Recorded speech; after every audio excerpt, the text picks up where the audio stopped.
templos que había en Corintios, y que Corintio estaba cerca del templo de Delfo, cuando tenía el conflicto con la profetisa. En el templo de Delfo, como en el templo de Apolo y en todos estos templos que estaban en Corintios, las experiencias de entrar en éxtasis y que poder viajar a la presencia de la divinidad o poder transportarte en el espíritu a otro lugar era algo común para los corintios. Así que la experiencia de Pablo para los corintios no fue nada extraño, porque ellos estaban acostumbrados a escuchar eso. Lo único que ahora Pablo va a hablar de una experiencia diferente.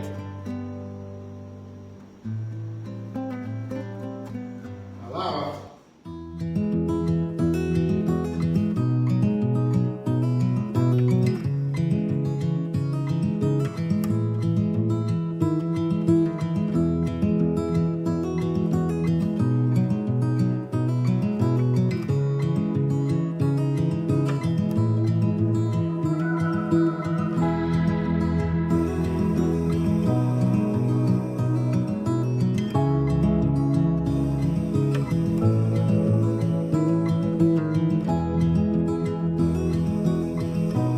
Nosotros no entendemos cómo Dios trabaja, se nos hace difícil.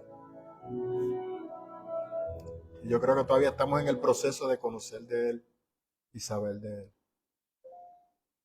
Y creo que por encima de las expectativas que uno pueda tener, Dios siempre tiene un plan y lo va a cumplir. Y está más allá que nuestra sanidad física, aunque no nos demos cuenta. Pero el deseo de tocarlo y de uno recibir ese milagro va a ser algo espectacular cuando estemos en la presencia de Él. Que para mí es un milagro hermoso estar en la presencia de Él. Porque nosotros como seres humanos, con todas las luchas y situaciones que tenemos, llegar a la presencia de Dios. Por eso es que Jesús le dice a Pedro, Pedro, lo que es imposible para el hombre es posible para Dios. Se refiere a la salvación del hombre, no se refiere a las riquezas. Ni que usted va a poder tener un poder mágico ni nada por el estilo. Vamos a soltar el golpe. Gloria a Dios. Estamos aquí. El domingo cuando yo iba a predicar, hermano, abro la Biblia y el texto, por poco, dejo la predicación y me pongo a estudiar esto. Esto estoy hablando. Eso que usted ve ahí es el nombre en el cual Dios se le presenta a Moisés. Cuando Dios le dice el yo soy y luego se hace la traducción, esa es las letras para referirse a el yo soy. Y eso es cuneiforme. No es hebreo, no es arameo, es cuneiforme. Por ejemplo, ¿en qué idioma habló Moisés? Moisés no habló español, Moisés habló egipcio. Tenemos problemas, porque en el tiempo de Moisés los egipcios eran bien cerrados. Como eran una potencia, los demás países estaban por debajo de ellos. Y si usted no hablaba egipcio, para los egipcios usted era un salvaje. De la misma manera que para los griegos, que le llamaban bárbaros a aquellas personas que no hablaban griego, de ahí es que sale la palabra bárbaros y gentiles, pues lo mismo los egipcios. Ahora, ¿por qué entonces Moisés pudo comunicarse con Labán y con las hijas de Moisés, de Labán? Labán no, de Yetro, perdón. ¿Cómo Moisés pudo comunicarse con Yetro? ¿Ah? Es que la mamá no sabía.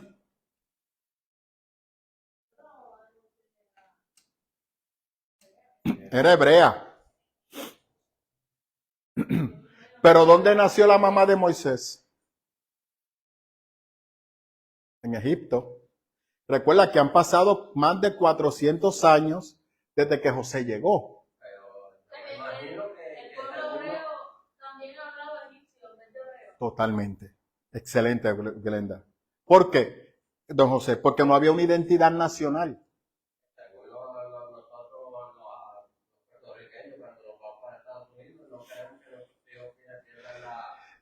Eso es correcto. Sí, pero ¿qué pasa con la tercera generación de esos muchachos? Ni lo hablan. ¿Y aquí cuántas generaciones han pasado desde que ellos llegaron a ese lugar? A la tierra de Gosén. Más de 400 años. Ellos hablaban egipcio. Entonces la gente dice, no, porque quizá Dios le contó la historia, puede ser, pero ¿qué historia le contó la mamá de Moisés? La de Abraham, la de Isaac y la de Jacob. ¿Qué más le iba a contar? Porque con Jacob es que ellos llegan a Egipto. Ahora, ¿Moisés sabía de Abraham, de Isaac y de Jacob? Yo creo que sí, porque cuando Dios le habla en la salsa, ¿a quién le cita? Yo soy el Dios de tus antepasados. Y le cita a Abraham, a Isaac y a Jacob. Dios se los cita. Así que él tenía que saber de esa herencia generacional y de ese Dios que le habló a ellos y los trajo allí a Egipto. Luego quizás de que él sale y pasó lo que pasó. Porque a veces nosotros pensamos que Moisés se desconectó. Moisés sabía lo que estaba pasando en Egipto. No detalladamente, pero tuvo que haber sabido. Hay otra realidad. No se puede pasar por alto. Los primeros 8 años de Moisés, ¿quién cuidó a Moisés? Su mamá, que se convirtió en la nodriza de su propio hijo, bajo el cuidado de la hija de Faraón. Ahora, después de los 8 años, el niño era entregado a los sacerdotes egipcios, que tomaban al niño y lo iban a preparar, educar en lectura egipcia, la ciencia o el conocimiento egipcio, y la escritura egipcia, toda esa, o sea, literalmente Moisés, cuando crece, recuerden que cuando este evento ocurre, Moisés tenía 40 años. Moisés cuando crece con una mentalidad egipcia. No puede pasar eso por alto. Hay una estructura hebrea, mira, eso no existe porque no hay tal cosa. ¿Había una nación hebrea? No existía una nación hebrea.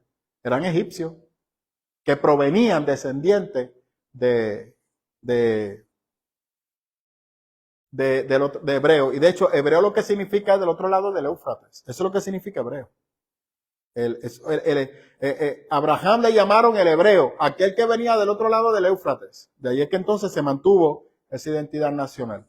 Ok, ahora, que luego es que realmente se da. Y eso se da, de hecho, tanto es así, que la estructura de adoración de Dios se da en Judá. Y eso se da después. Entonces luego es que se llaman judíos, porque proviene de la tribu de Judá. Y Judá significa adoración. Esto es hoy es miércoles, así que tengo libertad para romperle la cabeza a usted. Entonces, ¿por qué Moisés se pudo comunicar con Yetro? Simple. La gente de Mesopotamia tenían muchas negociaciones con los egipcios. Así es que los mesopotámicos, que es donde vive Yetro, Madián, habían desarrollado un vocabulario que le permitía que tomaron toda la fonología o el alfabeto egipcio y lo adaptaron al alfabeto de Mesopotamia. Entonces, ahí hay un cambio del sistema que es realmente donde sale el arameo, que realmente es cuneiforme, mezclado ahí con el arameo. Logran muchas expresiones que están ya dentro de la visión de Mesopotamia con el sistema cuneiforme, el nacimiento del arameo, y literalmente lograron desarrollar un sistema gramatical y conversacional intermedio. Así es que cuando yo veía un egipcio y hablaban con el egipcio, se podían comunicar con el egipcio porque había una intención comercial. Porque muchos de los productos que vendían en Mesopotamia, como el asfalto, como las telas, como los tintes, eran de alta necesidad, y los perfumes eran de alta necesidad para los egipcios. Pero los egipcios no querían hablar otro idioma, así que los mesopotámicos se adaptaron con el fin de comercializar con Egipto. Por tal razón, cuando Moisés llega a donde Yetro, Yetro se puede comunicar con él en un punto medio. Y por eso entonces usted ve el diálogo y la relación que se da entre Yetro, Séfora y Moisés.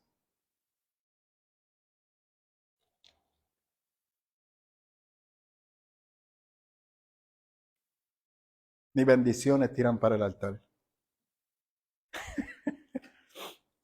Así es que el nombre de Dios en cuneiforme, cuando Dios le habla a Moisés y le dice, el yo soy, eso fue lo que Moisés escribió. Y eso es esta sigla que están aquí, que es la Y, la H, la W y la H. Luego, la escuela jehovista completa esa frase, porque no existían vocales, completa esa frase y sale la palabra Jehová. Pero no para referirse directamente a Dios, es como un seudónimo que cuando yo hablo de este seudónimo, pienso que estoy hablando con Dios. Porque decir el nombre de Dios estaba prohibido, porque luego Dios en Deuteronomio le prohíbe al pueblo que digan su nombre. Entonces, el pueblo se refiere a Dios de manera indirecta. Así que de la misma manera que sacaron Jehová, sacaron Yahweh. Entonces, por eso hablamos del Antiguo Testamento que hay dos escuelas, la escuela jehovista y la escuela yavista, porque hubo un grupo de profetas que se mantuvieron llamando a Dios Jehová, y hubo otra escuela que llamaba a Dios Yahweh. ¿Cómo se llama Dios? Dios no tiene nombre, se acabó. Ahora, en el Nuevo Testamento, nuestro Dios tiene nombre y apellido. Jesús, el Mesías. Amén. Eso está brutal. Ok. Dudas que tengan sobre eso, los hermanos que están conectados, dudas que tengan.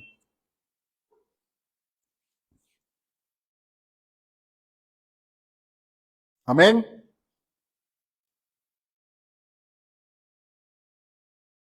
¿No hay duda?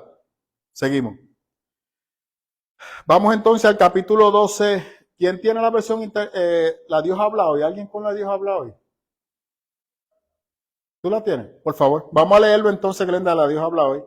El 12 completo. Sí. Nada gana uno con gloriarse de sí mismo. Sin embargo, tengo que hablar de las visiones y revelaciones que he recibido del Señor. Conozco a un seguidor de Cristo, que hace 14 años fue llevado al tercer cielo. No sé si fue llevado en cuerpo o en espíritu. Dios lo sabe. Pero sé que ese hombre, si en cuerpo o en espíritu, no lo sé, solo Dios lo sabe. Fue llevado al paraíso donde oyó palabras tan secretas que a ningún hombre se le permite pronunciarlas. Yo podría gloriarme de alguien así, pero no de mí mismo, a no ser de mis debilidades. Aunque si quisiera yo gloriarme, eso no sería ninguna locura, porque estaría diciendo la verdad, pero no lo hago, para que nadie piense que soy más de lo que aparento o de lo que digo, juzgándome por lo extraordinario de esa revelación. Por eso, para que yo no me crea más de lo que soy, he tenido un sufrimiento, una especie de espiga clavada en el cuerpo, que como un instrumento de Satanás vino a maltratarme. 3 veces le he pedido al Señor que me quite ese sufrimiento, pero el Señor me ha dicho, mi amor es todo lo que necesitas, pues mi poder se muestra plenamente en la debilidad. Así que prefiero gloriarme de ser débil para que repose sobre mí el poder de Cristo.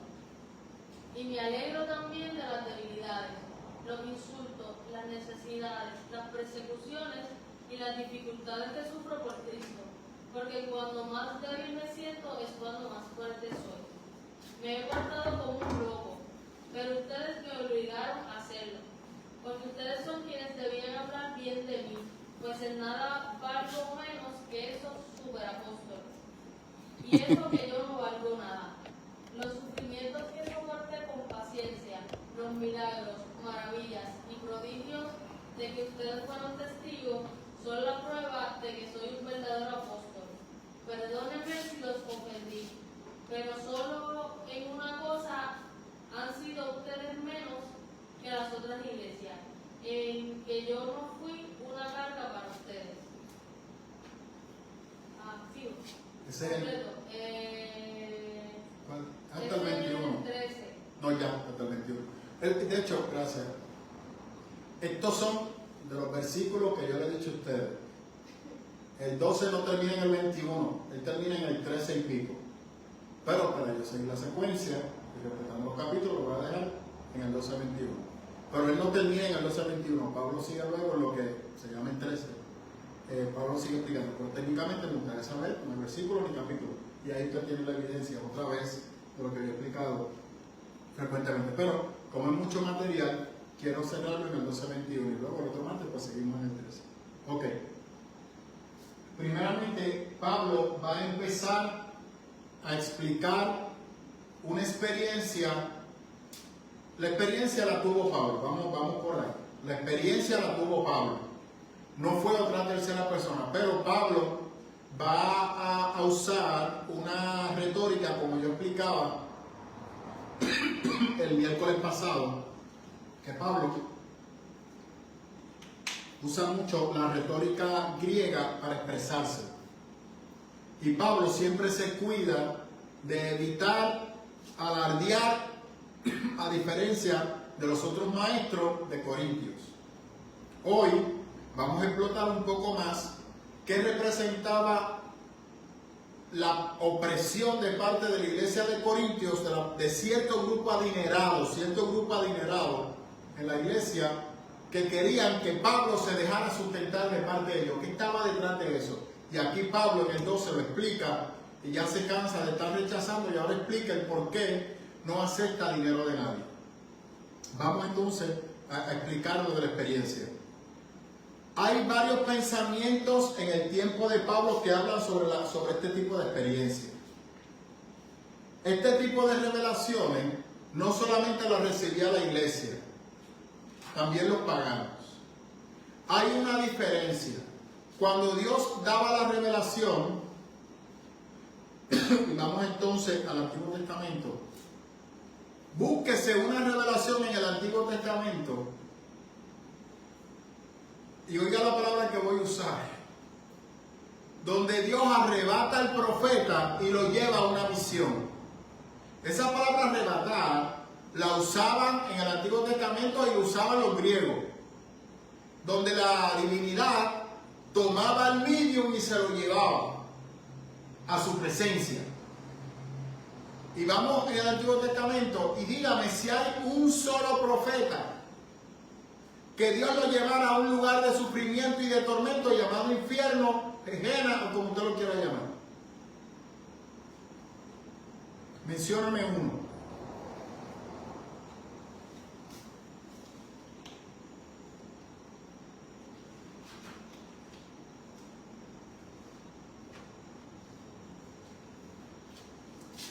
No hay ninguno. A Isaías Dios le mostró el trono y cómo las faldas del Señor estaban sobre toda la tierra. A Ezequiel le mostró cómo la gloria de Dios se iba de Israel, del templo. Dios le mostró lo que estaba pasando en tiempo real a Ezequiel en Jerusalén. Y en un momento lo tomó y lo llevó entonces a una experiencia que fue el valle de los huesos secos. Y luego lo tomó, lo arrebató y lo llevó al lugar más santísimo del templo y le mostró lo que los israelitas tenían allí. Y cómo las imágenes egipcias estaban dentro del templo. O sea, que los israelitas estaban invocando cuanto Dios se había para que fueran a ayudarlos. Eso en el libro de Ezequiel cuando lo estudiamos. En el Nuevo Testamento esas visiones tampoco existieron. Entonces, ¿de dónde la gente se saca la revelación que Dios los llevó al infierno para que vieran lo que allí pasaba? ¿Con qué propósito? Son muchos. Lo sé, pero ¿con qué propósito? ¿Qué propósito lo dice en ello? Que para que la gente tenga miedo y no vaya para allá. Para que crean que es real. Aunque Pablo hablaba de su experiencia espiritual, solo cuando se veía obligado a hacerlo. Es claro que él, como muchos profetas en el Antiguo Testamento, regularmente experimentaban las visiones y revelaciones. Algunos escritores judíos de los tiempos de Pablo diligentemente cultivaban la experiencia visionaria con ayuno y privación del sueño. Pero no hay indicación de que Pablo buscara visiones, más bien fue arrebatado, similar a Apocalipsis 4:2, cuando Dios toma a Juan y se lo lleva, el alma de Juan se la lleva a su presencia y demuestra lo que va a ocurrir. Esa es la manera como Dios trabaja. No hubo necesidad de ayuno, no, nada de eso. Había una necesidad de Dios mostrarle algo al pueblo que quería que quedara plasmado. ¿Eso significa que ese tipo de visión ha dejado de ocurrir? No, yo creo que Dios sigue levantando a la iglesia y ese tipo de visiones se siguen dando. Dios habla a través de sueños, pero regularmente la visión está sujeta a lo ya revelado en la palabra. No puede salirse de ese orden. Dios no se va a poner creativo, porque ya Dios tiene un plan y lo va a seguir al pie de la letra. El problema está que los seres humanos, como que el plan de Dios, como que no les gusta y se pone muy creativo a añadirle otras cosas. Y ahí es que lo contaminamos. Hace 14 años, era tal vez una década después de la conversión de Pablo, debido a que maestros judíos posteriores usaban esa persona. En otras palabras, Pablo ahora va a usar un término judío y griego para no hablar en primera persona, sino en tercera persona. De esa manera, que vamos a ver ahora más adelante, Pablo mantiene que esta revelación la recibió no porque merecía recibirla, sino por gracia del Señor. En otras palabras, y quiero que usted comprenda, Pablo va a insistir en separarse de los superapóstoles corintios que dicen que merecen que Dios le hable y que Dios les revele, y usan la relación y consagración que tienen con Dios para atribuirse criterios y pensamientos y autoridad.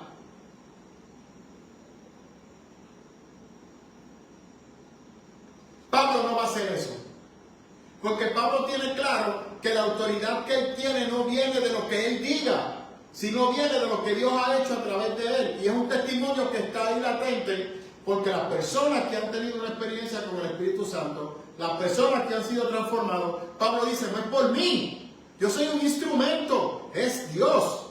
Entonces, ¿a quién Dios respalda? ¿Al que se va a vanagloriar o al que realmente se considera inmerecedor de la gracia del Señor? Y es al segundo. Esa característica, ¿dónde la vemos? En los 70. Yo siempre les cito eso a ustedes y lo estamos viendo aquí, pero de una manera práctica. Cuando los 70 regresaron delante de Cristo, ¿qué regresaron ellos diciendo? ¿No estaban contentos? Porque pusieron las manos, reprendieron demonios, se levantaron los muertos, los enfermos, cosas sobrenaturales ocurrieron y ellos estaban contentos. ¿Qué Cristo le dijo? En otras palabras, estas personas venían vanagloriándose de haber sido instrumento de Dios en vez de ir con una actitud humilde y de agradecimiento por haber sido instrumento de Dios y saber que cuando yo tengo esa actitud, la gloria no es mía, la gloria es porque fue que me envió, fue que me capacitó, fue que me dio el poder. Yo sin él, ¿qué era? Nada, pero me usó. Soy un instrumento de bendición, igual que hoy.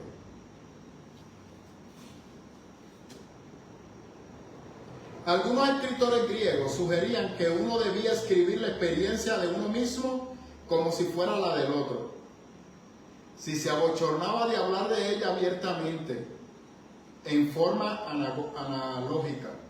Algunos apocalípticos judíos pueden haber transferido sus propias visiones a los héroes del pasado en cuyo nombre compusieron sus escritos. Al estar dispuesto a jactarse solo de su debilidad, Pablo no acepta ninguna alabanza para sus revelaciones personales. Quiero leerlo porque aquí hay una expresión que es la que yo quiero que ustedes analicen. Los escritores griegos hablaban de ascenso del alma, especialmente después de la muerte, como lo hacían los místicos y los apocalípticos judíos. Los visionarios judíos a veces describían su experiencia mística del cielo como ser arrebatados, aunque tal vez querían decir que solamente sus almas habían visto el cielo. La experiencia a veces era tan vívida que la persona entera parecía haber sido arrebatada. En algunos textos explícitos incluían el cuerpo a esta experiencia, como en Primera de Enoc. Eso es un libro apócrifo. ¿Usted tiene ahí la Dios habla hoy? Digo, la lenguaje actual. Porque ahí está el libro de Enoc. Era para buscar ese texto. La historia judía de ascensiones a veces recalcaban el peligro de la ascensión, como en el caso de los 4 rabinos, de los cuales se dice que solo uno escapó ileso, pero excepto por las de Filón. Todas las historias judías son ya seudónimas o posteriores a Pablo. Así es que es difícil reconstruir la naturaleza exacta de la experiencia mística de Pablo. El cristiano cuando escucha eso se molesta. Yo disculpo, una experiencia mística, porque Pablo no le controló. Y cuando el mundo espiritual se mantiene en el mundo espiritual e intercede en el mundo de los seres humanos lo ven como algo místico. Porque usted no tiene manera de saber y de controlar el mundo espiritual. Eso es lo que le pasa muchas veces a la gente, que se pasan jugando con cosas espirituales y cuando entran al plano espiritual se vuelven un problema, porque el diablo es espiritual y el diablo puede abrirte una puerta para que espiritualmente tú puedas entrar.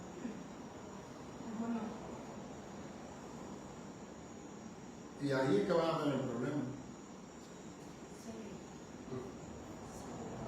Yo conocí un muchacho que se pasaba jugando con esas cosas. Y él me cuenta que una vez él logró desprenderse de su cuerpo y que empezó a caminar por diferentes lugares, que eso lo vamos a ver ahora, sin ningún lugar específico donde ir. Y que de repente vio su cuerpo y fue entonces a entrar en su cuerpo y unas sombras negras iban a dirigirse a su cuerpo. Y él dice que él empezó a luchar porque una de ellas no lo dejaba entrar al cuerpo. Y que estuvo batallando porque hubo una de ellas que casi ya estaba apoderándose del cuerpo y el cuerpo estaba empezando a despertar. Y que él no sabe cómo logró romper a aquel que le estaba alando el pie y logró entrar al cuerpo y sacar al otro demonio que estaba tratando de entrar. Por eso Dios, cuando llama a alguien al plano espiritual, no lo deja solo. Necesita dirección porque no sabe dónde va. Y regularmente Dios no te lleva para darte un paseo. Dios te lleva para algo en particular y está sujeto a la palabra. Por más sobrenatural que sea la experiencia, si no está sujeta a la palabra, eso no es de Dios. Tenga cuidado. Primeramente, y el ensalzado debe ser Cristo. No me digan que a usted le pido disculpas, le pido disculpas. Le pido disculpas, le pido disculpas. Le pido disculpas. Le pido disculpas. Eso de que Dios lo cogió a usted y lo llevó al infierno y le enseñó la caldera donde están los pecadores, eso no es de Dios.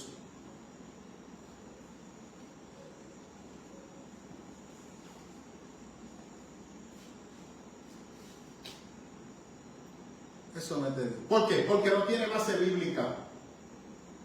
Por más sobrenatural que sea, no tiene base bíblica. ¿Cuántas veces Cristo mencionó el Gehenna en su mensaje? Y cuando usted va a Apocalipsis, es al final que se usa la palabra infierno para referirse al lugar de sufrimiento y tormento eterno. Y ese sufrimiento es una separación eterna de la presencia de Dios. Sencillo. Así que usted vio gente quemándose en el infierno, son un disparate, le pido perdón, es un disparate. Puede ser que yo me equivoque, puede ser que me equivoque, pero hasta ahora eso no tiene base bíblica. Y vamos a ver por qué. Pastor, no será que lo cogen de... No me acuerdo bien quién fue que lo dijo, pero hubo como una parábola que había uno que fue a un lugar. El rico y Lázaro. Ajá, y de allá le pidió que si podía hablar con la familia para que no fuera para allá. Que le dijera por favor a Lázaro que le diera un poquito de agua, porque se sentía que se estaba quemando. No será que lo cogen como de... Literal, que no entiende realmente lo que la palabra significa, es una parábola. Que puede ser que es una enseñanza espiritual real, pero ese sufrimiento que la persona sufre no es porque esté en un calor intenso. Cuando usted está en un estado de pánico excesivo, ¿qué pasa con sus labios? Se reseca. La persona sí, La persona empieza a sudar. Y todo, sube la temperatura. La temperatura del cuerpo sube, la presión se dispara y ni el agua le calma. Ni el agua le calma. ¿Quién le asegura a usted que esta persona no está en un estado de pánico constante? Constante. Yo he dicho, hace tiempo que no lo menciono, pero ahí están las personas que llevan tiempo conmigo en la iglesia. Yo siempre he dicho que el infierno es peor de lo que la gente piensa. Y siempre lo he dicho que lo más cercano a eso es una depresión constante que no te suelta el resto de tu vida. Y la depresión te puede llevar a un estado de pánico, de descontrol, de una manera que pierdes todo. Y sientes que te estás muriendo y sientes sed, sientes todo. Eso es lo que pudo haber experimentado el rico en ese lugar. Y claramente Cristo le llama el dolor de sufrimiento y tormento. Eso es lo que Cristo dice. Y lo compara al Gehenna. ¿Qué era el Gehenna? El Gehenna era un lugar donde regularmente se incineraba la basura y constantemente el fuego estaba ahí. Y Cristo usa el fuego como tormento, como sufrimiento, un sufrimiento constante. Pero si usted toma el texto literal y no entiende lo que está detrás del texto, pues entonces usted se va a bajar acá abajo y se pierde. Y pero tenemos a tanta gente con visiones esotéricas dentro de la iglesia que se pierden, se confunden y consideran que como es una visión espiritual es de Dios, porque se les olvida que el lucero es espiritual. Se les olvida que el lucero es espiritual. Pero que el mismo Pablo en el capítulo lo dijo, desde el 10 y el 11 lo ha dicho. En el primero lo dijo el príncipe de este mundo, haciendo referencia a Lucero. Y vuelve y dice el acusador, y vuelve y cita a Satanás. Y de hecho aquí en el 12 también vuelve y lo cita. Porque crea confusión, crea división dentro de la iglesia. Y regularmente esas visiones, ¿qué es lo que hacen? Confunden. ¿Por qué? Porque supuestamente el superapóstol tiene una visión espiritual que es visión, su visión es mayor que la del pastor. Así que como el pastor lo que está enfocado en los estudios bíblicos y joteando con teología, pero la profeta de Dios es así que llega a la presencia de Dios. Porque Dios la llevó al séptimo cielo, no al tercero como Pablo, no, al séptimo, allá arriba la llevó. Entonces, bendito, el pastor rompiéndose la cabeza y buscando a la iglesia, y toda la iglesia, cuando yo toqué, esa señora pasó por mi lado y los pelos se me pararon. Ahí está la presencia de Dios. ¿Y de quién detrás de quién se va la gente? De la profeta. Yo sé de dos o tres que se van a molestar conmigo por lo que voy a decir. Por ahí viene el concierto otra vez de la Jessica Ten esta, que se va trabajando. Sí, lo estamos anunciando. Lo que va es predicación. Esa señora no sabe hacer un estudio bíblico. Esa señora no conoce la Biblia. Esa señora es una oradora, esa es como Fon. Esa señora baja sus predicaciones de un site Usted se da cuenta, mire lo que ella predica, búsquelo en los sites de bajar predicaciones y es lo mismo que ella va a predicar. No tiene base teológica, es un desastre teológicamente hablando, porque no conoce la Biblia, pero apela a las emociones. Y usted va a ver que eso allí se va a llenar de gente y personas que de la iglesia van para allá. Usted quiere ir, vaya, es una decisión suya, vaya. Y gócese. Yo me iría. Yo no gasto mi dinero en eso. Yo mejor lo doy a la iglesia para la operación de la iglesia. Bueno, ¿verdad? Es su dinero, usted hace con lo que usted quiere. Y esos mismos son los que le están diciendo a Pablo: Pablo, tú no estás a nuestro nivel espiritual. Las visiones dadas por Dios no son lo mismo como la práctica de algunos hechiceros y milagreros griegos y experiencias espiritistas en muchas culturas de hoy, en donde el alma puede viajar lejos en proyecciones astrales. Incluso Filón y un filósofo judío más influyente en el pensamiento griego veía el éxtasis como la experiencia del alma con Dios, no simplemente andar deambulando alrededor de la tierra. Ahí se movió. La madera hizo. Aquí Dios está. Significa que Pablo reconoce, ¿a quién Pablo está escribiendo? A la iglesia de Corintios.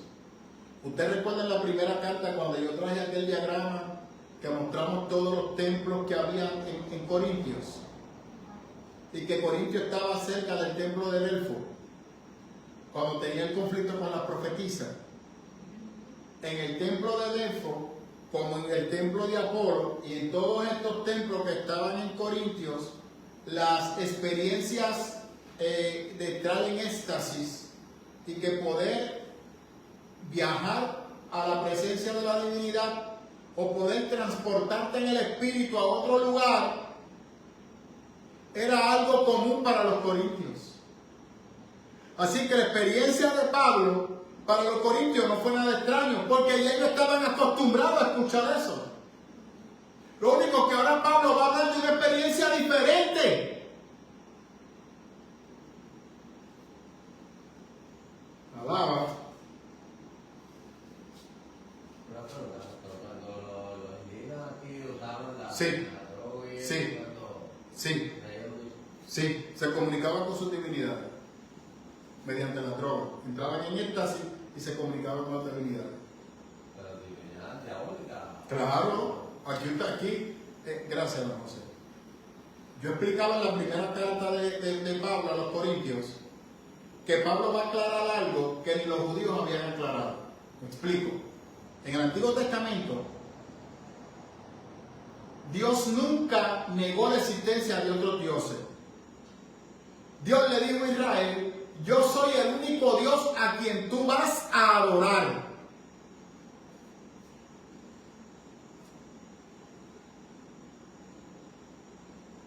Y Dios va a competir contra las otras divinidades.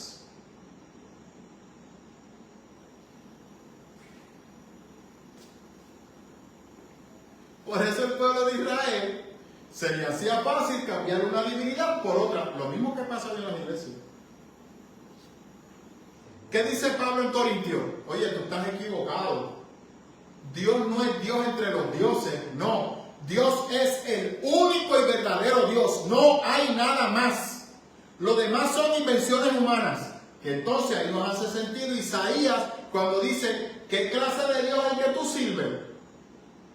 Tú coges un pedazo de madera, lo haces tu Dios, lo alaba, lo besa, lo glorifica, y después coges ese mismo Dios, lo rompe y lo hace leña. ¿Qué clase de divinidad es esa? Y entonces tenemos en el libro de los jueces,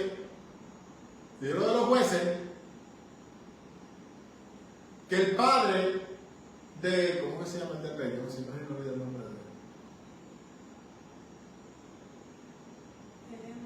Gedeón. El padre de Gedeón, Mamón, Cuando Gedeón destruye todos los altares de Israel, el pueblo se molesta porque le han afectado sus divinidades.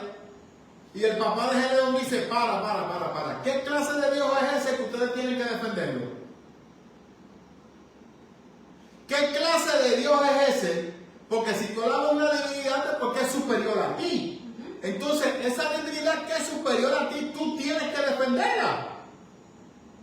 ¿Acaso tu Dios no es suficiente para defenderse él mismo? Es uno de los cristianos hoy en día que no conocen al Dios que sirven y tienen que estar defendiendo a Dios. ¿Qué yo le he dicho a usted? ¿Que Dios necesita que usted lo defienda? No. Dios se defiende solo. ¿Por qué? Porque Dios está vivo. Él es real. Y te lo cojo, como pasó con esta mujer que se llevó Los dioses de su papá. y tu papá tuvo que ir a la boca. Bueno, se los pidió. Y por poco y mata a las hijas y a Jacob por los dioses, por unos dioses paganos. Los serafines. O sea, ¿qué le estoy diciendo? Que Pablo dice, no, hay un solo Dios. ¿Qué significa? Que todas esas demás visiones que los corintios puedan tener, Pablo la está degradando a decir, no, esas visiones que tú has recibido no tienen nada que ver con Jesús. Porque Jesús nunca te va a dar una visión que vaya en contra de lo que Él predicó y enseñó. Todas esas visiones que estos superapóstoles han tenido no provienen de Jesús. El mismo Jesús le dice a los fariseos, ¿cómo ustedes me van a decir a mí que yo echo los demonios fuera en nombre de Baal? ¿Cómo un reino puede prevalecer contra sí mismo si está dividido? No me hace sentido, dice Jesús. Pero cuando el hombre fuerte echa fuera al hombre más fuerte, pues entonces tú te das cuenta que uno de los reinos es superior al otro y contraponen entre ellos. Entonces, ¿qué está diciendo Jesús? Yo no tengo nada que ver con Lucero. Yo soy más poderoso que Lucero. Así que las visiones que Jesús da son conforme a la revelación que ya Él dio. Quizás para aclarar, esto es importante, porque en este momento histórico la iglesia se está formando. Así que Dios va a hablar con lo que Él ya habló, con lo que Él enseñó, y esa va a ser la piedra angular sobre la cual Cristo va a construir el testimonio que va a servir para la iglesia, para esperar al maestro cuando llegue el momento de pasar cara a cara con él, y para que de generación en generación se siga estudiando y predicando la palabra de Dios como Él originalmente la dio y la reveló. Así es que dentro del proceso de la revelación, que tenemos una revelación completa, no hay diferencia en el Antiguo Testamento, porque el tiempo de la Biblia, en términos de la iglesia, no ha terminado. El ministerio de la iglesia cierra el Apocalipsis y ese evento no ha ocurrido. Así que la iglesia vive en un eterno presente, porque el futuro está a la puerta y no sabemos cuándo se va a concretar. Así que todo lo que Dios vaya a darte, si es una revelación espiritual, tiene que estar sujeta al mensaje de la palabra. Que usted puede coquetear con cosas espirituales y confundirse. Están chorretos por ahí confusos. Y los veo a cada rato. Confunden a los ignorantes y principalmente lo que yo le llamo los analfabetas bíblicos funcionales, que se saben algunos versículos bíblicos pero no razonan sobre el versículo bíblico. Son analfabetas bíblicos funcionales. Andan con su Biblia, se saben algunos versículos de memoria, se saben unos versículos, se saben hasta capítulos completos que ni yo me lo sé. Pero yo le siento y le digo, ¿tú puedes explicarme eso? Lo que está detrás del texto, ¿me lo puedes explicar? Y ahí empiezan a tartamudear. Como mi hermano Moncho, en la Gomera, que chilló más goma que una carrera en el cuarto de milla. Porque no es lo mismo citar la Biblia, no es lo mismo leer la Biblia que comprenderla, son cosas diferentes. Usted puede leer la Biblia, pero no comprenderla. Y ahí es donde tenemos problemas. Hay muchos hermanos que no comprenden la Biblia.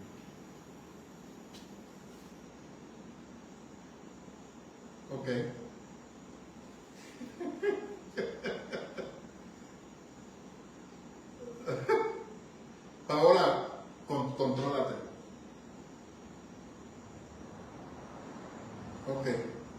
Ahora tienes que cogerlo con calma. Ponete, Dios mío. Glenda, tienes que conectarte porque Paola ahí se quedó en un viaje. Eso es correcto. Se aprovechan de los deseos de experiencia espiritual de las personas, son manipuladas y van a gloriarse. Eso es cierto. Ya mismito vamos para allá, no hemos llegado allá.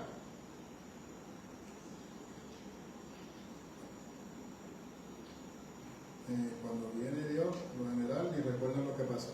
Ay, pastor, ay, no. Pero muchas personas dicen que estamos viviendo. Ahí me perdí, Glenda. Paola, ¿viviendo qué? Bueno, sí, yo soy lo que creo que estamos en lo que se le llamaba antes la gran tribulación. Yo creo que sí. Yo soy lo que creo que sí. Porque Scofield predicaba que la gran tribulación empezaba cuando la iglesia era arrebatada. Y yo digo que no. Yo digo que la iglesia pasa por la gran tribulación. Para una persona que cree en el arrebatamiento, porque tiene la visión del arrebatamiento y la segunda venida, no creen en eso. Pues yo no tengo problema. Pero ¿cuál es el argumento del arrebatamiento? Que Dios no va a dejar que la iglesia sufra. Ese argumento no me hace sentido. Porque la iglesia se construye ¿sobre qué? Sobre sufrimiento. La persecución y todo eso. Y el mismo maestro dijo, el día que tú sufras, el día que tú experimentes persecución, el día que tú sufras necesidad, el día que todo el mundo te rechace, alégrate, porque ese día te estás pareciendo a mí. Sí. Alabe al Señor. Sí, mejor. Pero no es lo mismo decirlo que vivirlo. Cuando usted ve que hay un montón de personas o de quincalleros espirituales que dicen unas cosas y usted ve que le da espectacular y todo se fundamenta en lo material.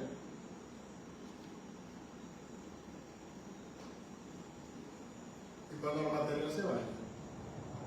Mire, hoy, repito, yo estoy haciendo un estudio sobre este Diri y me cargué, tuve que desconectarme por un momentito porque quería, y vi esta palabra y recibí un aliento en mi alma. Pero estoy tratando de sacar una enseñanza de eso, como siempre lo que hago acá. No lo hago para mí, lo hago porque quiero de una manera llegar a la vida. Y hubo una de las personas que estoy mirando, que también fue un productor que pasó por la mano de este señor, dijo algo que me voló la cabeza. Él me dijo, yo no puedo estar con una mujer que solamente esté conmigo por el dinero. Porque el día que el dinero se vaya, ella también se va. Se va. La mujer tiene que valorarme a mí por lo que yo soy y por lo que tengo. Por lo que yo soy, perdón, no por lo que tengo. En la manera que yo la trato, con respeto, con amor y con cuidado. Y yo espero que ella entonces me trate de la misma manera. Pero no que esté conmigo por dinero. Porque lo más vano que tú puedes tener es la felicidad basada en el dinero. Entonces, ¿por qué la iglesia considera que necesita dinero para ser feliz? Porque es lo que el mundo nos enseña. Pero entonces, ¿qué estamos predicando? ¿A Jesús o a la cultura del mundo? Entonces Pablo no ve con orgullo esa experiencia, a diferencia de hay personas en la iglesia que porque han tenido una revelación según ellos, se crecen.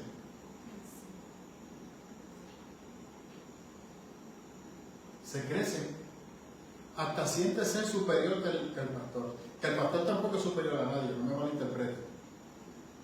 Pero él es el líder de la comunidad de fe. Y es el que tiene que procurar que la comunidad, que la cree, reciba la palabra del Señor y la comida del Señor.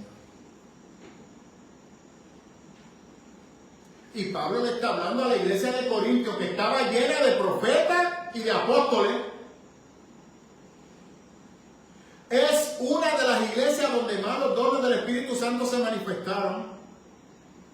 Y esos dones del Espíritu Santo, debido a que ellos no maduraron espiritualmente, los llevaron a confusión y a engaño. Yo creo que usted comprenda eso. Vaya a la primera carta a los Corintios, lo que Pablo dice en el primer versículo. Ustedes insisten en la leche, cuando debieran de estar comiendo vianda. Pero en la leche reciben, logran que los dones del Espíritu Santo se derramen sobre ellos, pero no tienen la madurez espiritual para trabajarlo y ministrarlo. Entonces lo que se formó fue un desastre en esa iglesia. Empiezan los conflictos, las luchas. Yo soy más profeta que tú, yo doy más revelaciones que tú. Y bueno, en la primera carta vimos que los cultos que se reunían en la casa era un revolú, era un desastre, y el mismo Pablo lo critica. Y por eso que Pablo dice, el que hable lengua, que lo hable en su casa. Y si usted va a hablar en profecía, háblelo delante de los inconversos. Pero lo que Dios va a hablar a través de ti es cosas de ese inconverso que entonces lo traerá a la presencia de Dios. Pero no es para que tú te vanaglories, no es para que cobre, para que la gente te vaya a ver. Ya usted me desterró.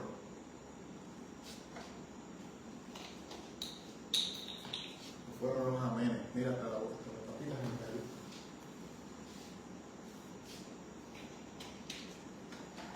Pablo va a mostrar la visión judaica de una manera positiva y la visión en griega de una manera negativa, no es negativa, de una manera negativa. Ok. Del versículo 12, 1 y 18, Pablo va a presentar de una manera irónica y se va a defender a sí mismo de estos atropellos que está recibiendo de parte de los profetas y de parte de los ricos de Corintios. Ok, ¿qué sucede? Pablo le dice claramente a los corintios, yo no tengo que estarme defendiendo constantemente de las acusaciones de estas personas adineradas. La iglesia de Corintios, yo lo explicaba desde la primera parte, literalmente gran parte de la comunidad corintia eran personas que sabían leer y escribir, eran personas adineradas porque estaban en Corintio, debido a que tenía el canal, era rico en muchas cosas, había mucho comercio, había mucha riqueza. Habían pobres, habían viudas, pero eran comunidades pequeñas, pero existían. Aunque los pobres siempre han estado. Usted sabe que en esa estructura no había una clase media, era rico o pobre. Pero las comunidades de fe, todo el mundo coexistía. Vimos la casa de los ricos en un momento histórico. Ok, ¿qué sucede? Que los ricos insisten en denigrar a Pablo porque Pablo no quiere aceptar ser uno de sus protegidos. Regularmente los ricos y los filósofos, vamos a separar, los oradores de los filósofos. Los filósofos eran personas estudiosas que tenían vasto conocimiento de Platón, de Aristóteles, hay otros pensadores griegos, Cícero, hay otros pensadores griegos, eran como 5 o 7 que eran los más dominantes, que toda su literatura era compartida y era reflexionada regularmente en las oratorias que se hacían en público. Los oradores eran personas que no llegaban al nivel de los filósofos, sino que dominaban un poco ciertas cosas y empezaban a hablar. Y a decir cosas por las calles, tratando de llamar la atención de la gente adinerada en busca de que alguien los sustentara.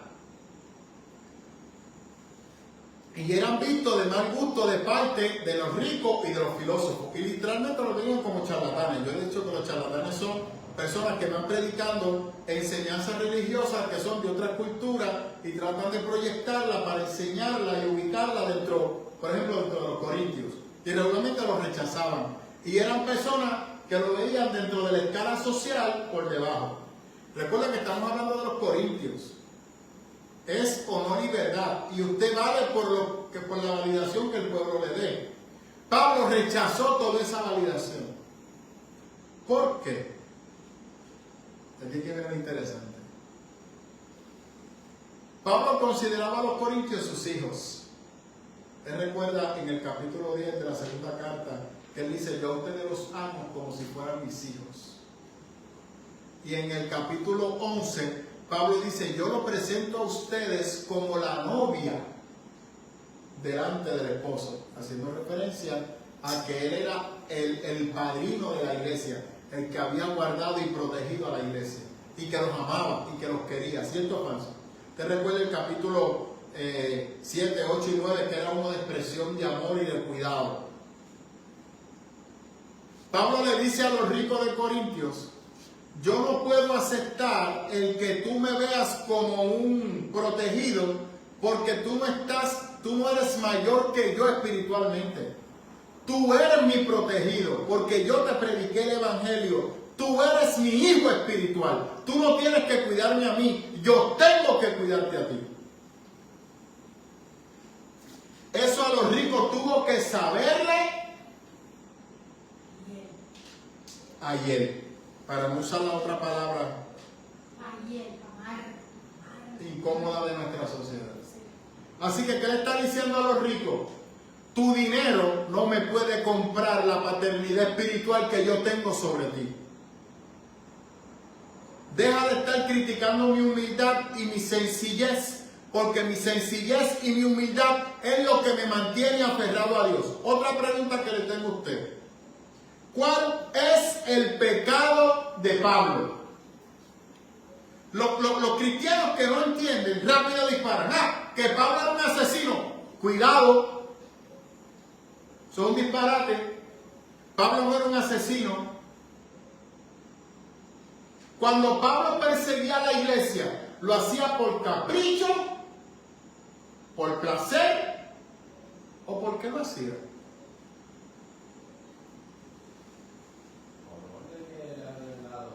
¿En qué se fundamentaban esas órdenes? En un reglamento que No. eliminar ¿Dónde estaba ese reglamento, don José?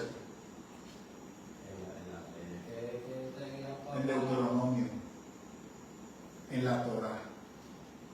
La Torá decía que aquel que llevara a engaño al pueblo o se hiciera Dios a sí mismo, tenía que ser lapidado, tenía que ser erradicado, porque el pecado de esa persona iba a caer sobre el pueblo.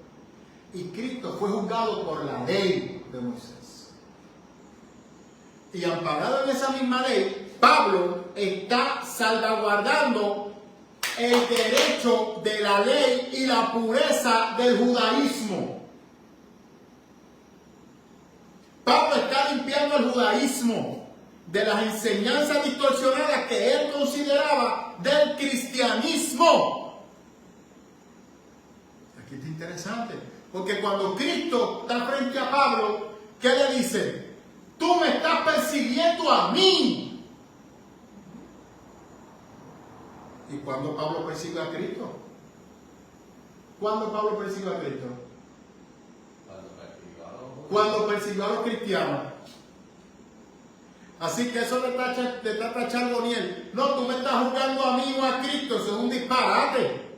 Tu comportamiento da un mal testimonio de Cristo. Porque tú y yo somos representantes de Cristo en la tierra. ¿Cuántas veces yo se lo dije a usted? Pasa que yo le dejo el texto para que Dios le hable. Hay veces que a los hermanos, el pecado, oye, ya este Dani está ahí de choca. Porque yo se lo he dicho a él, el pecado de Pablo era el orgullo. Muy bien, don Dani. ¿Y qué está haciendo la iglesia de Corintio? ¿Regresándolo a dónde? Al orgullo. ¿Y qué Pablo dice? Ustedes se están convirtiendo en piedra de tropiezo para mí. Yo para allá no regreso. Por eso Pablo habla del aguijón. No necesariamente se refiere a su ceguera, sino a la insistencia de esta persona en estar tragando esa herida que hay en él. Pablo sabe que sobre Corintio no hay una persona más orgullosa y egocentrista de lo que él fue antes de venir a Cristo.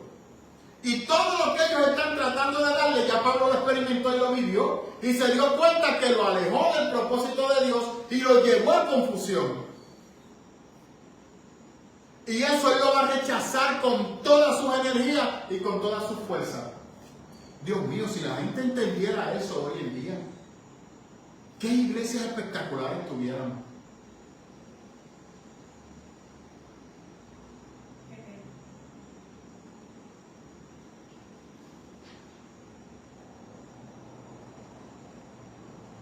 Alaba. La protección es de Pablo hacia ellos.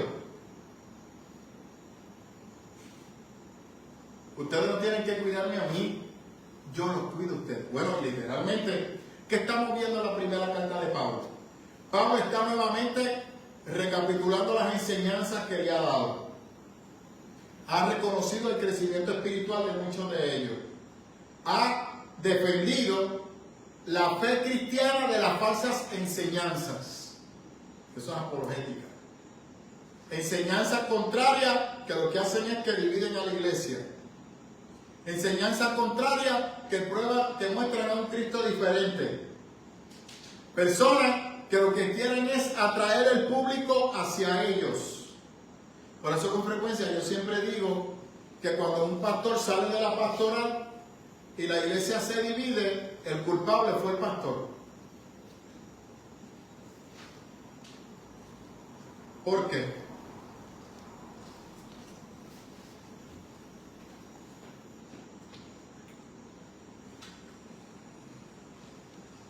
Porque nunca dirigió a la iglesia a Cristo, sino a él mismo. Se predicó a sí mismo, no a Cristo. Entonces, la estructura completa de la iglesia tiene que ser analizada. No me malinterpreten. Hay una relación pastor-oveja que tiene que darse. Claro que sí. Pero el pastor también va desarrollando nuevos líderes que aman a la iglesia de la misma manera que Cristo la ama. Por eso Pablo dice, sean imitadores de mí en la manera que yo imito a Cristo. No traten de ser como yo. Si me vas a imitar en algo, es en la manera que yo tengo de consagrarme y de someterme a Jesús. Entonces, toda persona que ya sea el copastor y el pastor tienen que amar a la iglesia de la misma manera que Cristo la ama. Entonces, cuando la iglesia se siente amada de esa manera, sigan mirando a Jesús, no importa el líder que esté aquí. Amén. Esa es la manera correcta de pastorear. El pastor no tiene la respuesta para todas las preguntas.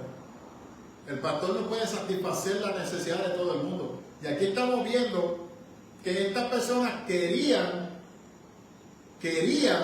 validar a Pablo. Querían que Pablo se aceptara lo que ellos querían darle a Pablo. Querían que Pablo fuera lo que ellos querían que Pablo fuera. Y Pablo dijo, no. Pero había un montón de superapóstoles que habían aceptado ese cuidado de parte de los ricos. Lo habían aceptado. Y hablaban de manera incorrecta de Pablo, porque todavía las comunidades de fe seguían prefiriendo las enseñanzas de Pablo a las enseñanzas de estos apóstoles, porque el poder corrompe. En el capítulo 11, ¿qué dice Pablo de estos falsos apóstoles? Usan las visiones que tienen, usan el poder espiritual que ellos dicen tener. ¿Para qué? Para hacerte daño a ti, para manipularte y destruirte a ti. Entonces, ¿tú los prefieres a ellos que te maltratan, a mí que te trato con amor y cuidado?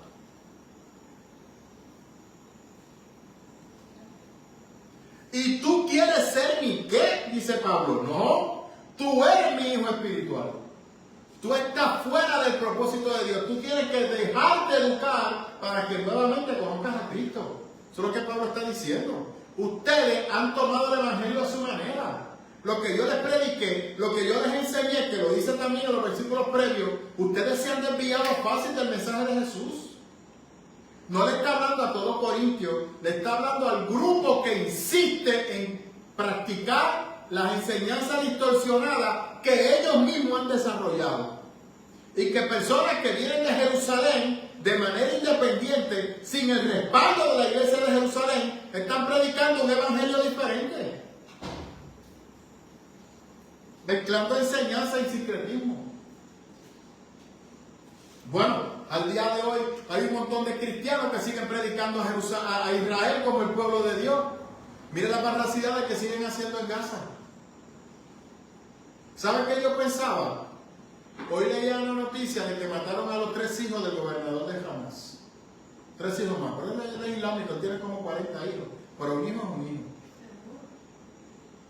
Y yo dije, los cristianos se darán cuenta que esa cara de Israel que están mirando ahora fue la misma que Cristo criticó. Cuando Cristo le dijo, ama a tus enemigos como a ti mismo. Porque en el contexto que Cristo dice eso, ¿quiénes son los que gobiernan en Jerusalén? ¿Los judíos o los romanos? Los romanos. ¿Qué Cristo le está diciendo sobre los romanos? Amarlos como a ti mismo.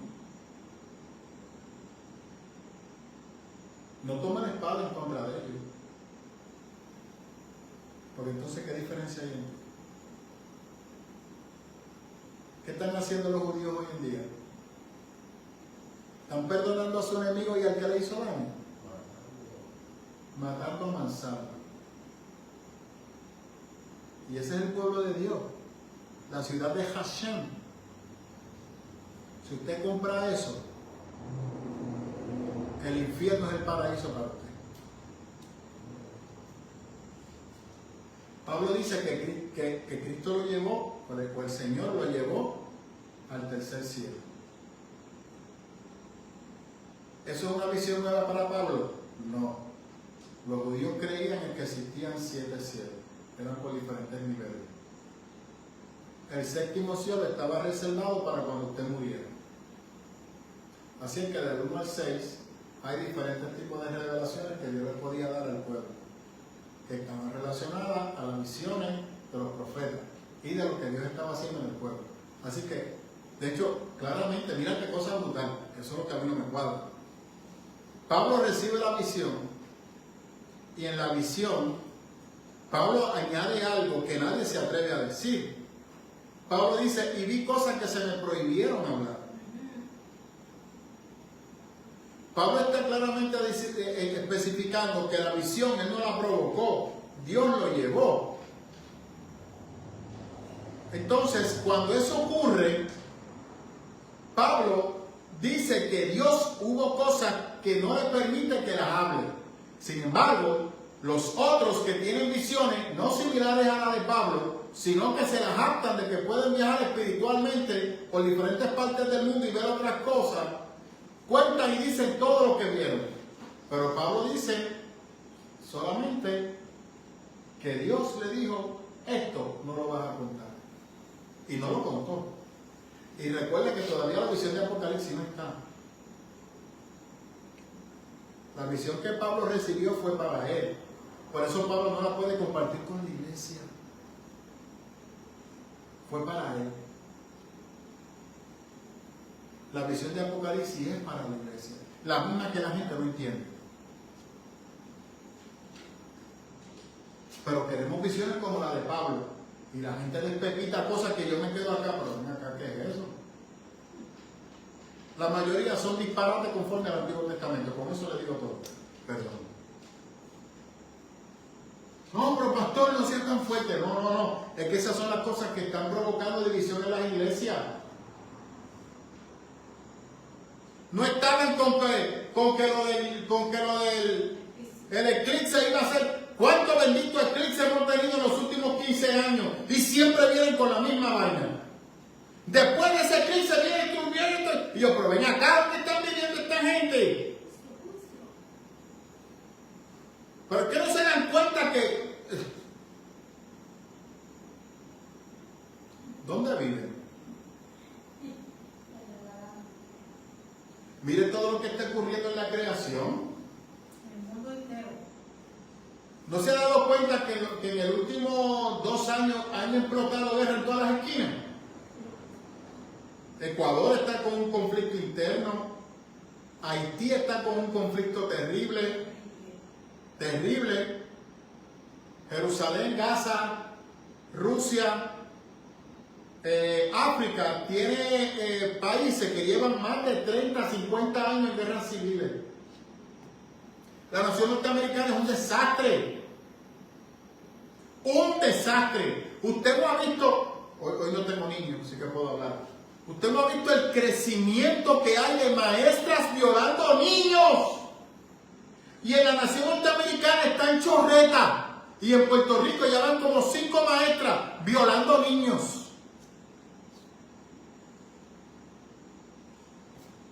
Mujeres violando niños. ¿Cuándo usted había visto eso que se proliferara así de esa manera?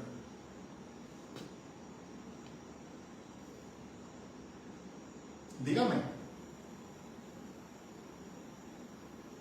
La violencia, las divisiones familiares, donde viven. Y la iglesia, esperando que Cristo venga. Y tú te vas a ir. Sí, claro. Y el diablo se arrepintió.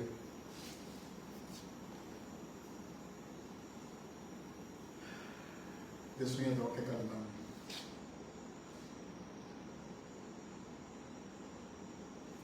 Contra eso está peleando Pablo en Corintios. Toda esa falsa enseñanza que crea distracción, que te aleje del mensaje de Jesús. Y yo quiero ya ir cerrando con esto. Pablo defiende el evangelio fundamentado en el amor. Yo he aprendido, Manuel Francisco Seguero Soto, que lo que distingue una persona que ha sido llamada por Dios al ministerio es el amor que esta persona manifiesta aún para aquellos que piensan diferente a él. Me explico. Pablo ha aprendido a amar de una manera similar a Cristo. Ágape. Yo creo que la tierra tembló. Ágape. Pablo ama como Cristo amó, sin esperar nada a cambio. ¿Me escuchó? Sin esperar nada a cambio. La mayoría de estos líderes, o los superapóstoles, como dice Pablo en el capítulo 12, las personas la llaman para sí mismos y usan a las personas para su propio beneficio. Y en el momento que la persona deja de servirle, la tratan de codos. Lo echan fuera, porque han dejado de ser útiles para ellos mismos. Pablo no. Pablo, aún en la discrepancia, habla con amor. Aún en la corrección, habla con amor. Te corrige llevándote a Jesús. Que a veces habla fuerte para tratar de confrontarte y depurarte de esa falsa enseñanza, pero siempre llevándote a Jesús. Estos falsos apóstoles no. Te destruyen tu imagen, te botan de sus comunidades de fe, te degradan y te avergüenzan desde el púlpito y le prohíben a los hermanos que te hablen.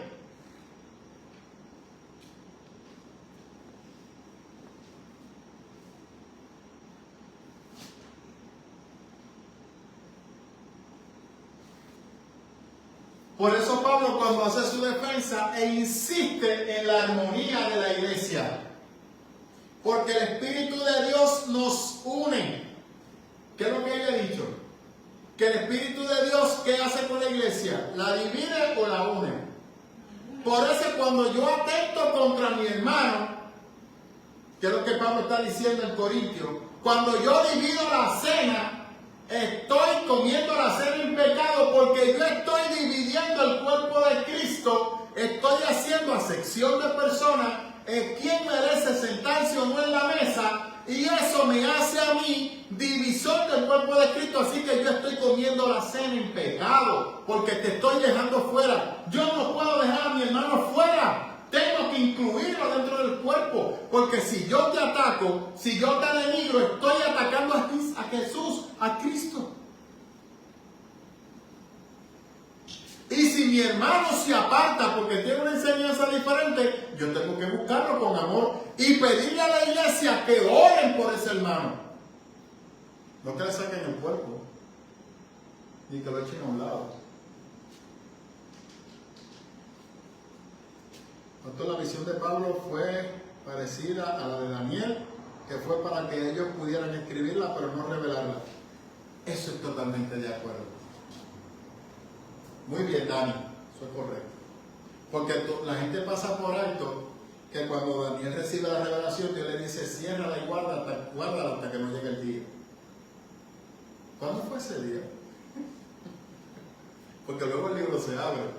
Ah, y Apocalipsis, ¿qué Dios le dice a Juan? Abre el libro. Apocalipsis, ¿el libro se cierra? No se cierra. Se abre. Por eso Apocalipsis es revelación. Dios va a mostrar lo que va a ocurrir. Se para lanzar en el espíritu. Mira qué cosa brutal. Y ya con esto vamos cerrando. ¿Qué dice la última línea, don José? Los poderosos miembros de la iglesia en Corinto despreciaban la humildad. Tú eres hijo de un rey. Tú eres princesa de Dios. Tú no eres cualquier sacerdote. Tú eres real sacerdote. El mundo está a tus pies. Tú no eres cola, tú eres cabeza. Pasa que te tienes en poco.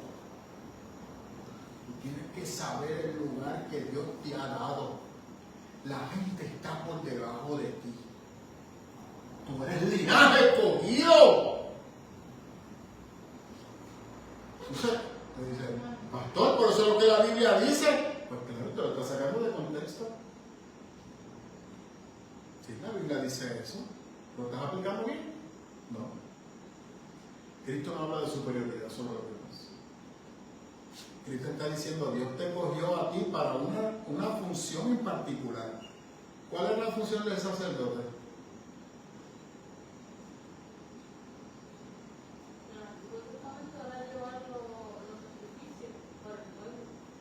Por el pueblo. La culpa del pueblo estaba sobre quién? Sobre él. ¿Qué se supone que tú hagas con el pueblo? Que sufra. ¿Cuál es nuestro sacerdote? Como lo explicaba Marilyn el martes de Semana Santa. ¿Cuál es el sacerdocio que nosotros ahora heredamos? ¿El de Aarón o el de Jesús? El de Jesús. ¿Qué hizo Jesús con el pecado de la humanidad? ¿Y qué hizo? Murió por él. ¿Qué se supone que nosotros hagamos? Morir por nuestra sociedad y por nuestro mundo, si es necesario para dar testimonio de Jesús. ¿Jesús se creyó superior a los demás? ¡No! Somos linaje escogidos, sí. Fuiste escogido por parte de Dios para ser portador de las buenas noticias de salvación. Eres un embajador del mismo Dios. No necesitas nada de la tierra, como decía Pablo en la primera carta, porque tú y yo somos hijos del Dios Todopoderoso, creador del cielo y de la tierra. No tenemos necesidad de nada porque Dios nos suple todo, haciendo referencia a la provisión de la creación, no a quitar el dinero a los demás. Pero los ricos en Corintios, cuando veían una persona que se proyectaba como Pablo, lo denigraban, porque era un mal testimonio para el crecimiento económico de la iglesia.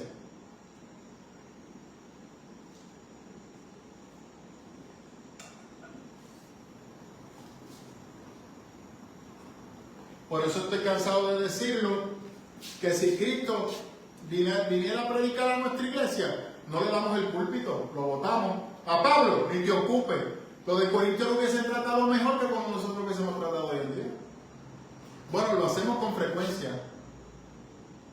Alguien viene de unas misiones a predicar, ¿no? Y queremos que tenga gabán, chaqueta, corbata y todo ese revolú. No, que venga y predique como él predica en su casa. ¿O que usted lo quiere cambiar? ¿La ropa lo va a hacer diferente? ¿O es el mensaje que trae, la experiencia espiritual que tiene? ¿O es lo que Dios ha hecho con él? Esto es lo que quiere ser el protocolo. Usted está igual que la gente de Corintio. Porque Pablo lo que andaba era con la metereo. Y quizás con las 2 o 3 mudas de ropa que tenía. Y siempre estaba con el libro y estudiando la palabra. Y con los ojos enfermos. Posiblemente por eso decían que Pablo no era imposible que Pablo estuviera con Cristo si estaba enfermo. Ah, porque la enfermedad también puede ser una maldición. Claro. Todavía estoy esperando que llamen a Rose. es otro tema.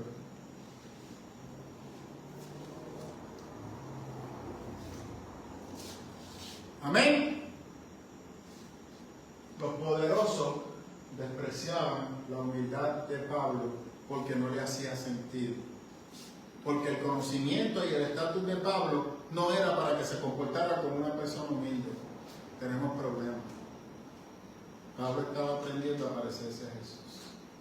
Así que nos parecemos a Jesús cuando nos despojamos, nos desprendemos del ego, del egocentrismo, del yoísmo y aprendemos a depender de nuestros hermanos. Y cuando yo dependo del cuidado de mis hermanos, entonces dependo de Dios. No es al revés. Siempre queremos poner a Dios primero. Entonces siempre le digo a Rose, si alguien te da una bendición, reconoce la bendición del hermano, porque fue el instrumento que Dios usó para bendecir. Hermano, gracias por haber sido un instrumento de Dios. Y luego le agradece al Señor por haber enviado al hermano. Usted no puede decir, ay, gracias hermano, Señor, gracias.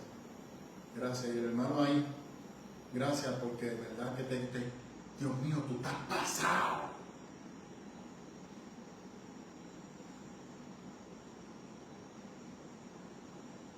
Y quizá el hermano dejó de arreglar el carro para ayudarte a ti. Porque Dios le dijo que te ayudara. Y te ayudó. Y ni gracias le das al hermano. Ahora no sé. Pastor, pero eso está validando a la gente. Usted no está validando a la gente. Cuando usted le da la gracia a su hermano y le da un abrazo a su hermano, usted está abrazando a Cristo. Y usted está inspirando a ese hermano para que la próxima vez que Dios le hable, actúe conforme a la dirección del Señor, porque significa que Dios lo usó. Y ya con esto le voy cerrando. Hay un rapero que ahora está por ahí otra vez loquito, pero ya no está cantando, porque dijo en su tiempo lo que cogió fue galleta. Eso es otro tema. Antes, cuando el rapero quería ser calle y no era calle, lo que cogía era galleta. Hoy en día en un estudio eso es otro tema. Pero eso es hablo de mi generación. Él se convirtió al cristianismo. Y en la iglesia le prohibieron trabajar. Porque si él era un ministro de Dios, Dios tenía que sustentarlo. Así que tenía que vivir de lo que le dieran. Pero el pastor vivía como Fidel Castro, como un pachá. Y en una ocasión el pastor, el chamaco, pues para buscarse el billete, empezó a actuar como artista gráfico freelance. O sea, los trabajitos que le daban. Él cuenta que su nena necesitaba un bulto y ropa para el colegio, para la escuela, no para el colegio, para la escuela. Pero no estaba trabajando porque la iglesia le dijeron que no podía trabajar, porque tenía que estar esperando a Cristo y que viviera lo que la recibiera. Y vino el pastor y le hizo unos artes, y él calculó, pues con eso compraba el bultito de la nena, le compraba unos zapatitos, el uniforme y le sobraba algo para comprar la casa. Compré la casa. Cuando hace el arte que se lo envía al pastor, el pastor no le dice nada.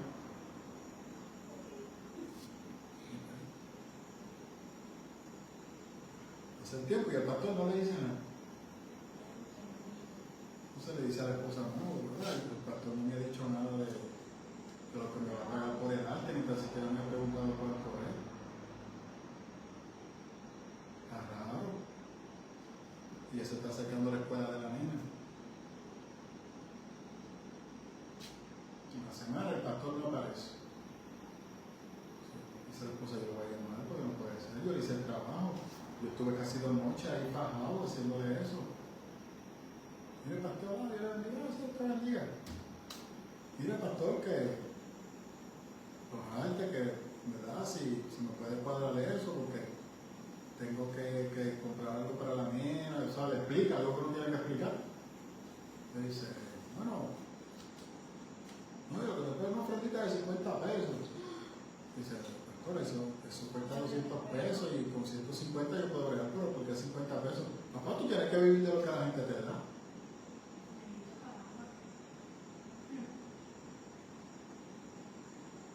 Y él dice, no voy a decir la palabra, que le llamó Cabo Grande al pastor y le colgó el teléfono. Y después el pastor vino y llamó para insultarlo porque le habló mal.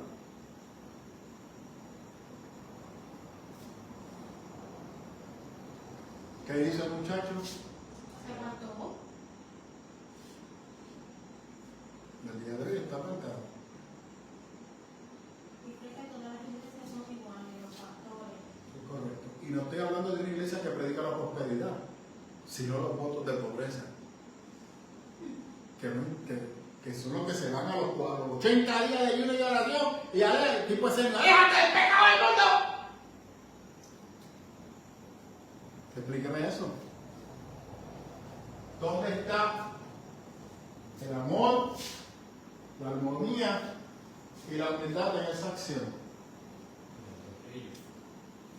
Usted tenía que preguntarle, ¿cuánto tú me cobras por hacer el arte? Tanto, no hay problema. Toma la mitad antes. Porque si usted va al mundo secular, así es que se trabaja. Así es. Y usted tiene que honrar al trabajador. Ese es su doble suyo, ese es su trabajo, venga. Te piden la mitad.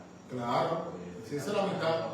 Y cuando lo tuviera terminado, oye, hermano, brutal, toma, te pasa el dinero y gracias. ¿Qué usted está haciendo? Ayudando a su hermano y haciéndole saber que en la iglesia puede sobrevivir. Por el cuidado de la iglesia. Número 2, el obrero. Y Pablo dice claramente, lo olvídese del obrero tiene su salario, esa es la visión levítica. Pablo dice, el que no trabaje, que no coma. Usted no es exenio. En el área secular que usted trabaje, usted tiene que brillar. Y en ningún momento Cristo dijo, no aspire a título, disparate. Usted tiene que trabajar, usted tiene que luchar y buscársela. Y estudie hasta lo máximo que usted puede. Sueña y aspire. Lo que usted no puede hacer es sustituir los logros y los títulos por la gracia y el cuidado de Dios. Porque usted nunca se puede olvidar de donde Dios lo saca. Amén. Amén. Y le tengo otra. Hoy es miércoles. Estoy leyendo un libro que me lo estoy disfrutando, no tengo prisa en leerlo.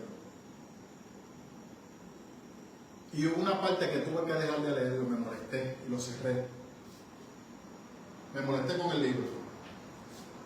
No puede ser. Y es una independentista, bueno, fue parte del Partido Nacionalista de Pedro Albizu Campos, que cogió un tiro por Pedro Albizu Campos y que protegió la bandera del grito del ARE cuando la masacre de Ponce en el 58. Y se abalanzó en el grito, la masacre de Ponce, se abalanzó para que la bandera de Puerto Rico no tocara tierra. Y ella está narrando su niñez. Una vida horrible. Su padre murió cuando ella tenía 3 años. Su madre murió cuando tenía 3 años. El padre murió cuando ella tenía 5. Se va a vivir con su madrina. La madrina muere cuando ella tiene 10.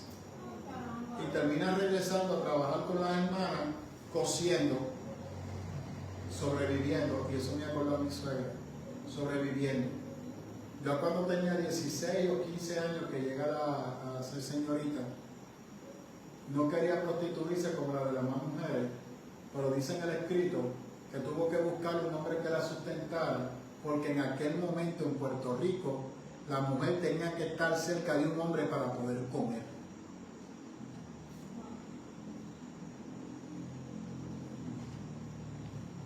Eso no es de Dios.